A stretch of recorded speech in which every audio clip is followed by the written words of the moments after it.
కేసులో విచారణ వేగవంతమైంది. మేయర్ స్రవంతి భర్త ముఖ్య అనుచరుడు శివకృష్ణను పోలీసులు అరెస్ట్ చేశారు. పరారీలో ఉన్న శివకృష్ణను పోలీసులు బెంగళూరులో అదుపులోకి తీసుకున్నారు.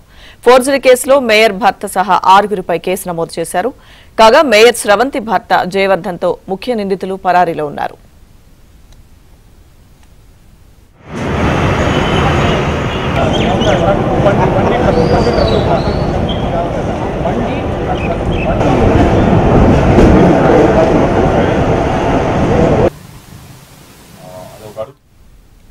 ఐఏఎస్ అధికారి గత కమిషనర్ వికాస్ మర్మత్ సంతకాన్ని ఫోర్జరీ చేసి కోట్లాది రూపాయలు స్వాహా చేశారు.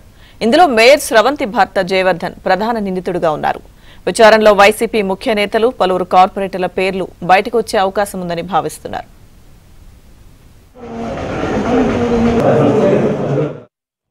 ఈ కార్పొరేషన్లోనే అత్యంత భారీ కుంభకోణం ఈ ఫోర్జరీ జరిగిన విధానం ఇంకెక్కడా జరగకూడదంటే దాని మీద చాలా సీరియస్గా యాక్షన్ ఉండాలని అటు మంత్రి గారు శాసనసభ్యులు సేరెడ్డి గారు ఇద్దరు కూడా ఇప్పటికే కమిషనర్ గారికి చెప్పున్నారు.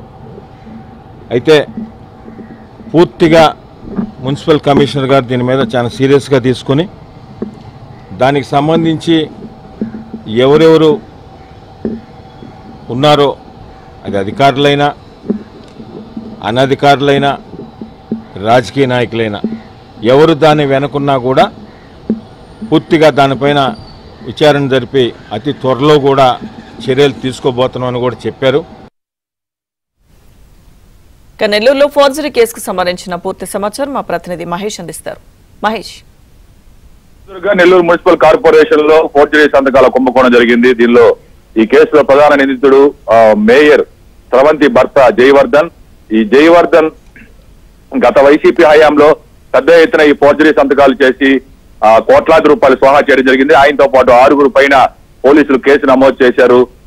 గతంలో ఇక్కడ పనిచేసినటువంటి మున్సిపల్ కమిషనర్ అలాగే ఐఏఎస్ అధికారి వికాస్ మర్మత్ ఆయన సంతకాలని వీళ్ళు ఫోర్జరీ చేశారు. మొత్తం మీద ఈ కేసులో 6 మంది మీద కేసు నమోదు కాగా అందరూ కూడా పరారయ్యారు. వీళ్ళంతా కూడా చెన్నై, బెంగళూరు వంటి ప్రాంతాల్లో తలదాచుకుంటూ ఉన్నారు. పోలీసులు ముమ్మరంగా వీళ్ళ కోసం గాలింపు చేపట్టారు గత కొన్ని రోజులుగా. నిన్నటి రోజున ఈ జయవర్ధన్ ముఖ్య అనుచరుడు శివకృష్ణని అదుపులోకి తీసుకోవడం జరిగింది. శివకృష్ణని విచారిస్తే చాలా మంది వైసీపీ పెద్దలు అలాగే కార్పొరేటర్ల పేర్లు కూడా బయటకు వచ్చే అవకాశాలు ఉన్నట్టుగా చెప్పుకొస్తున్నారు. మొత్తం మీద ఇప్పటికే శివకృష్ణని నెల్లూరు తరలించే ప్రయత్నాల్లో పోలీసులు ఉన్నారు. ఈ కేసు వ్యవహారం నెల్లూరు జిల్లా రాజకీయాలు మొత్తం కూడా కుదిపేస్తూ ఉంది. వైసీపీ హయాంలో ఏదైతే నగరంలో సిటీలో ఈ బిల్డింగులు అలాగే అపార్ట్మెంట్లకి అనుమతులు తీసుకోవాల్సి ఉంటుంది. ఆ అనుమతులు సంబంధించి ఫోర్జరీ చేసి అధికారుల ప్రమేయం లేకుండానే ఒక ఐఏఎస్ అధికారి సంతకాలను ఫోర్జరీ చేసి ఈ బ్యాచ్ మొత్తం కూడా కోట్లాది రూపాయలు దండుకున్నారు. ప్రస్తుతం ఈ నిందితులందరూ కూడా దాదాపు ప్రధాన నిందితులందరూ కూడా పరారీలు ఉన్నారు. వారి కోసం పోలీసులు ముమ్మరంగా గాలిస్తూ ఉన్నారు. జయవర్ధన్ తో పాటు వైసీపీ ముఖ్య నేతలు అలాగే కార్పొరేటర్లు, రూరల్ పరిధిలో ఉన్నటువంటి 4 కార్పొరేటర్లు, సిటీ పరిధిలో ఉన్నటువంటి 2 కార్పొరేటర్ల ప్రమేయం కూడా ఇందులో ఉన్నట్లుగా తెలుస్తుంది. వైసీపీ ముఖ్య నేతలే దగ్గరుండి ఈ ఫోర్జరీ సంతకాలు చేసి కోట్లాది రూపాయలు దండుకున్నారనే ఆరోపణలు వ్యక్తం అవుతున్నాయి. పోలీసులు విచారణ పూర్తి స్థాయిలో జరిగితే ఈ వ్యవహారం అంతా కూడా బయటకు వచ్చే అవకాశం ఉంది. ఇప్పటికే టీడీపీ ప్రజాప్రతినిధులు అలాగే నేతలు, బీజేపీ, జనసేన వర్గాలు కూడా పెద్ద ఎత్తున డిమాండ్ చేస్తున్నాయి. పూర్తి స్థాయిలో విచారణ జరపాలి. ఈ కుంభకోణం చాలా రోజు అంటే వైసీపీ హయాంలో పెద్ద ఎత్తున జరిగింది. దాదాపు 60 నుంచి 70 కోట్ల మేర స్వాహా చేశారు. ఎక్కడెక్కడ ఈ నకిలీ ఫోర్జరీ సంతకాలతోటి ఎవరికి అనుమతులు ఇచ్చారో వాళ్ళ మీద కూడా యాక్షన్ తీసుకోవాలి. ఎవరైతే కాంట్రాక్టర్లు ఉన్నారో, బిల్డర్లు ఉన్నారో వాళ్ళ మీద కూడా యాక్షన్ తీసుకోవాలి అని చెప్పి వాళ్ళు డిమాండ్ చేయడం జరుగుతుంది. ఇప్పటికే మున్సిపల్ శాఖలో పనిచేసినటువంటి 4 అధికారుల పైన సస్పెన్షన్ వేయడం జరిగింది. మిగిలిన కొంతమంది వాళ్ళ పాత్ర కూడా ఆరా తీస్తూ ఉన్నారు.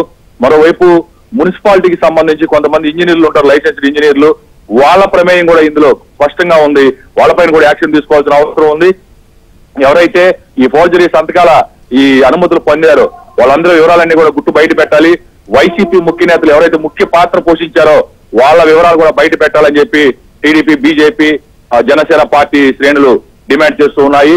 ఈ జయవర్ధన్ ఇప్పటికే చెన్నై, బెంగళూరు వంటి ప్రాంతాల్లో తలదాచుకుంటూ ఉన్నారు. ఇటీవల పోలీసు బృందాలు అక్కడికి వెళ్ళినప్పుడు తుటిలో ఆయన అక్కడి నుంచి తప్పించుకొని ఒక నక్షత్రాల హోటల్లో, 5 స్టార్ హోటల్లో ఆయన బస చేసి అక్కడ పోలీసులు రావడం గమనించి తుటిలో తప్పించుకున్నారు. అతను కూడా త్వరలోనే అరెస్ట్ చేసే అవకాశాలు ఉన్నట్టుగా తెలుస్తుంది. మొత్తం మీద ఈ కేసు వైసీపీని కుదిపేస్తూ ఉంది. వాళ్ళు చేసినటువంటి పాపాలన్నీ కూడా ఒక్కొక్కటిగా బయటపడుతూ ఉన్నాయి. Lakshmi Durga. Right, thank you Mahesh.